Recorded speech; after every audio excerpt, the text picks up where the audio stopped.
Good day, everyone. My name is Drunken Leprechaun.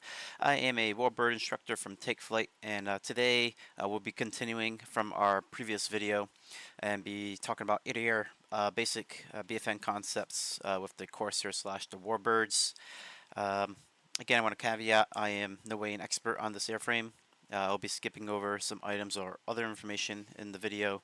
For more detailed information, please consider joining our Discord and participating in one of our classes. I will be doing my best to explain everything about like air-to-air engagements with the warbirds as quickly as possible. I am using a large resolution monitor and recording on a lower resolution. We'll be doing my best to explain verbally what I am doing throughout the video. So if at any point in time you see like my kneeboard off to the right here, like text that you cannot read, do not be alarmed. I will verbally read off what I am looking at for you. And I am using a Track IR Pro system. If you see on the screen any random movements, I am simply checking notes or getting a drink of water. And in this instance, we're going to be doing a BFM practice against a P47. So with my track IR set up, right, I don't really play with curves or anything like that. So my head gets kind of, my neck gets kind of strained, and I may lose target and may have to recenter the track IR Pro system. So just bear with me. I will most likely lose track of the bandit per se during this engagement, but yeah, without further ado, let's jump into it. So let's just start discussing some basic concepts at the basic level. How to do dogfighting or BFM with warbirds, just at a very basic level. So with warbirds, everything's all about energy at a basic concept level. Everything's always about energy, whether that's kinetic energy via speed or having high amounts of potential energy as in altitude, having high amount of altitude. You always want to sort of maintain a constant high state of energy in the warbirds. Energy is life with the warbirds, no matter what per se at a basic level, basic concept. So a good example of that to maintain high amounts of energy, say that you're in a lead lag pursuit right, of a bandit and you are going to be overshooting the bandit. Instead of pulling back on your throttle to reduce speed, you would simply pull up, do a roll, and roll towards the bandit to keep eyes on the bandit and maintain your high energy state that way, from transferring it from kinetic to potential energy, your speed into altitude energy per se. That's sort of an example of always maintaining a high energy state. Um, in regards to that as well, as I mentioned, when you want to roll into or towards the bandit, you always want to keep eyes on the bandit. So with that in mind, we're always sort of turning towards the bandit within the merge, or just always trying to keep eyes on the bandit. If you lose sight of the bandit, that's bad news, right? They have the advantage at that point. You just sort of want to, get some distance, get out of dodge per se at that point if you can't reacquire the target. Um, with the allied warbirds, most of them are high altitude fighters. For the most part, you can't really outdive the Axis birds per se. So if you're ever in a dogfight with a BF-109 per se, and they go into a dive, don't chase them down. Just maintain your altitude, stay high up in the air, let them have fun down there. If they want to come back up and play, that's fine. Just maintain a high energy state. You're not going to really outdive or outclimb really any of the Axis birds in your if you're flying an allied warbird per se. So also with dogfighting in the warbirds, different from the Martin jets, you're not really looking for a big massive explosion, right? You're not trying to create this massive explosion on your bandit. You're not trying to blow them up into a million pieces. You're just looking to do just enough damage to get them out of the fight, so you can. So they're no longer after their going to complete their objective. You can continue on with your objective, and you don't want to spend too much time on one bandit. You want to be keeping your eyes peeled for the next bandit coming up on your 6. And you don't want to be wasting all your ammo, right? We're in the warbirds here. We don't have too much ammo. I believe on this one we have I forgot which guns have which, but it's you have a gun boxes of 400 rounds and another gun box of 350 rounds going to each and whatnot gun port. You do have, in regards to that, you do have a good amount of ammo, but again, not as much in regards to like we don't have any Fox 1s, Fox 2s, right? Fox 3s. It's just pure guns. And you'll come to see, if you haven't flown warbirds before, it is very hard or quite difficult to get rounds on target. Right, they're going back and forth, left and right. If you get up behind them, the wake turbulence is throwing you off left and right. It's very immersive, very interactive. The dogfighting experience with warbirds, it is quite fun. Um, you're going to want to use a controlled short burst in that essence, as I'm mentioning that. Very short burst until you know you're going to hit the target. You can hammer down, but very controlled short burst, conserve ammo. It's going to be quite hard. And again, as mentioned, you're looking for critical hits, and that's going to be the engine block. The engine block is always going to be the critical hit. Um, so in regards to that, as soon as you see like black or white trailing smoke or leakage per se, you sort of want to stop firing per se, save your ammo, and see what's going to happen. Give it a quick second or so, see what the bandit's going to do if they're like diving out of the fight or whatnot. Black and white smoke is usually a bad signal for them. That's a no-no for them. If it's an Axis bird, I'm not too familiar with all the Axis warbirds. But if it is black, right, that's a fuel or oil leak. If it's an oil leak in any bird, that's bad news. They're just going to eventually overheat. They're not going to be able to keep up with you. If they try to, they're going to overheat and blow out their engine.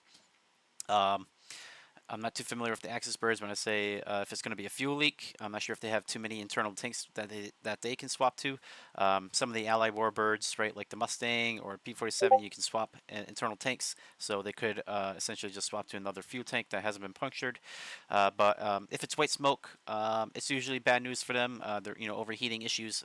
They can compensate for that at some point, a little bit for a little while, but that's also usually bad news for them. So any kind of trailing smoke or leakage, it's usually bad news for them, and you can usually peel off that bandit um, and not sort of worry about them. You can just get higher in altitude, right? And if they try to keep up with you, they're just going to blow out their engine or whatnot, right? So just at that point in time, you sort of disable that bandit per se. Just monitor them and just immediately look out for the next bandit coming up on your 6, or continue on with your objective. Um, in regards to coming on the merge, right, always high amounts of energy. We're just going to try to be as fast as possible or high as possible. Good attack profiles for coming up on a bandit is from the astern, coming in from a back angle. Um, that that puts you in a good position of controlling the fight in a lead or lag pursuit, for safety, and also gives you a decent vantage point on the engine block. So it's doing two things for you, right? It's allowing you to score that critical hit, and it's providing you a safe control measure of trying to control that fight, of being in the pursuit versus the one being pursued. All right, what else to talk about? So in regards to engine settings, I have my knee board off to the right. I know you can't read it.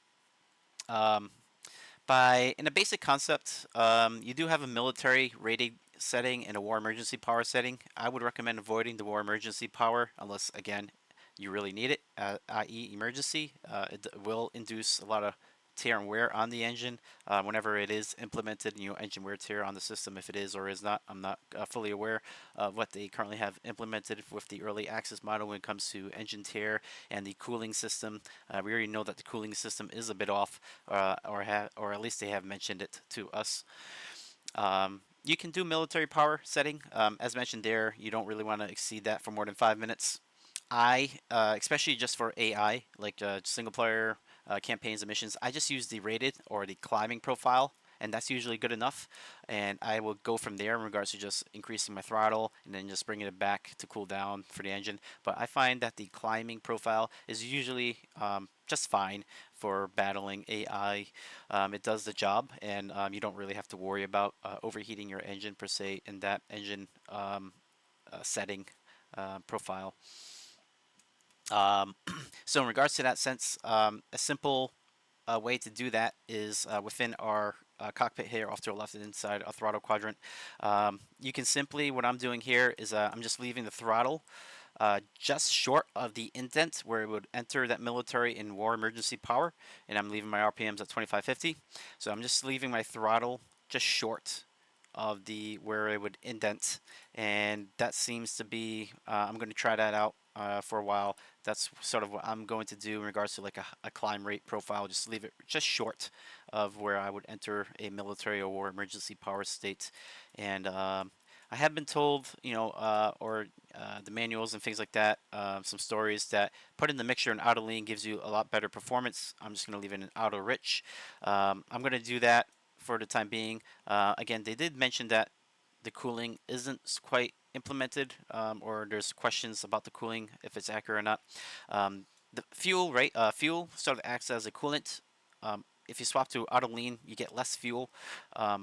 And auto rich, you have more fuel, and fuel is more of a coolant per se, right? The fuel is in the fuel tank below us. It's getting cooled by the airflow. It does act as a coolant if it is being simulated as such. So that is just one more thing that is cooling down your system for you while operating in a high engine setting. So I would just leave it in auto rich, if anything, by default. And just to talk about the gun convergence, by default it is set to 500 within the mission editor. You can change the convergence of the guns in increments of 100 yards, starting from 300 and all the way up to like 800 by increments of 100 as mentioned.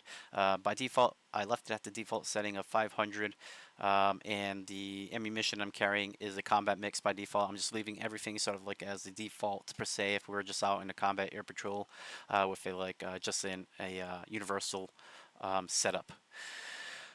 So without further ado, there's a range up ahead of us just over the Kubaletti airfield. A P-47 will spawn at 8,000 feet. We will engage. Again, I want to hop on that you're just looking for the score to critical hits. I can't really talk too much about the Corsair, but like in the Spitfire, right? If I took like 1,000 rounds in the back, there's nothing important back there. I'll keep flying just fine. You need to score critical hits on the engine block. So let's just go ahead and get into it. And one last thing, I am going pretty fast. However, if you're like pretty slow, like 180 knots per se, you can go ahead and drop your flaps to like 20 degrees, and that is sort of like a combat setting or maneuver flap setting, the 20-degree mark during combat. That should increase your turn rate for optimal turn performance, to shorten your turn per se, to get on the nose on bandit quicker or faster, to be more of a one circle fighter, right? So if you drop like to 180 knots, you want to try that out, just drop the flaps down to 20 to see if that increases your turn performance and maintain at least a speed of 150 knots in doing so. That is like an optimal turn radius I've read somewhere or heard about. So let's, without further ado, I'm going to unpause the video. I'm going to move my kneeboard to one other page to just talk about one other thing, or just ensure we covered all the topics, then I'll unpause the video again and continue on.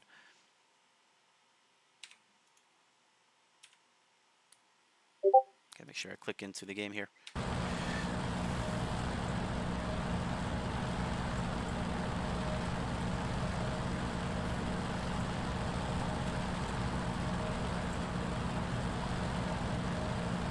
Alright, I'm just pausing the game, not video, sorry. Again, this is going to be a single shot, so just bear with me if there are any mistakes. I just want to make sure here for air combat, didn't miss anything. Not sure if it's implemented quite well, but here in air combat, we have the hook to the park position.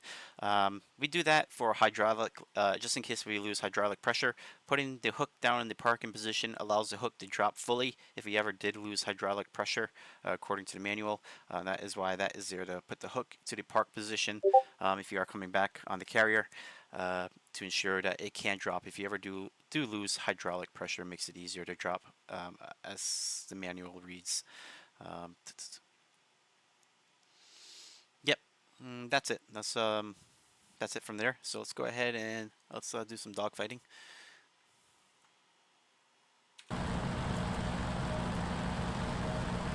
Yeah, I'm just see how that throttle goes in the indents. I'm just gonna leave it just before the indents, right there, in the climbing profile.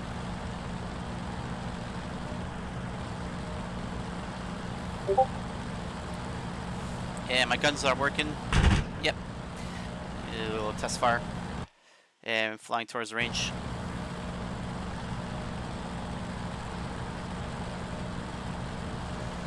And I wouldn't worry about trim too much per se, right? We're going to be changing speed a lot.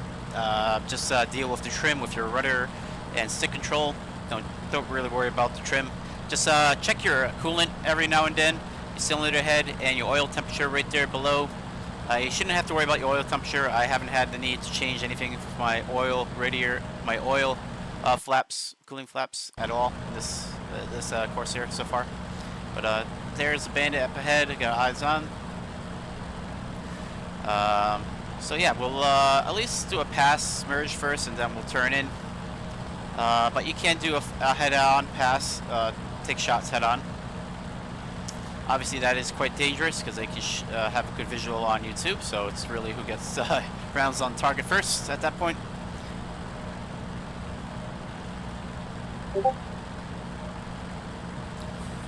I have him on a waypoint, the AI, so he should at least fly to the waypoint first before he tries to engage me.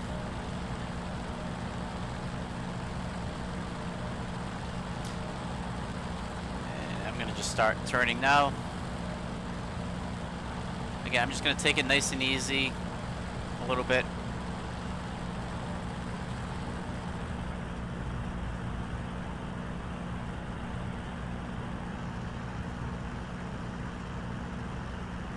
Again, my track IR system is, I don't have any really curves in it.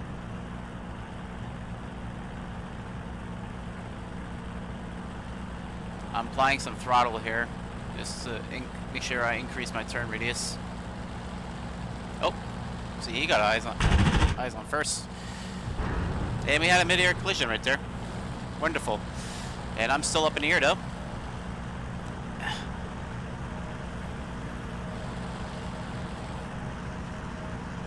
I'm not sure if he's still up in the air. Well, that was interesting. I guess that's one of the not so much perks. I think he went down.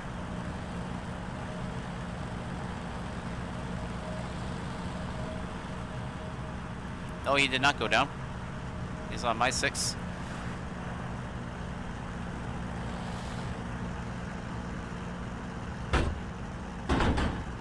And he might get me in this one instead, which is fine.